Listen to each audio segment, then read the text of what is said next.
ఈ కింద రెండించుల గ్యాప్తోనే ఉంటుంది. ఒక దగ్గర ఏమైందంటే ఫ్రిడ్జ్ కింద అది ఎప్పుడు వచ్చిందో డోర్లు తీసినప్పుడు అప్పుడు వచ్చి ఒక పాము అన్నదయ్యా.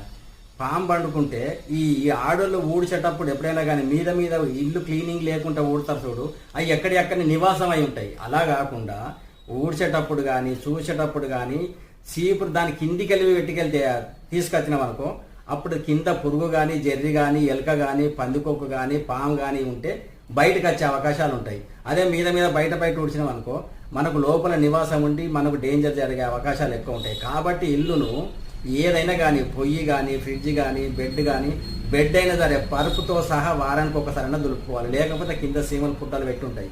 కాబట్టి దయచేసి ఎంత క్లీన్గా చేసుకుంటే మన ఆరోగ్యం అంత మంచిగా ఉంటుంది. మీరైనా సరే ఎవరైనా సరే ఇల్లుని చూసి ఇల్లుని చూడమన్నారు.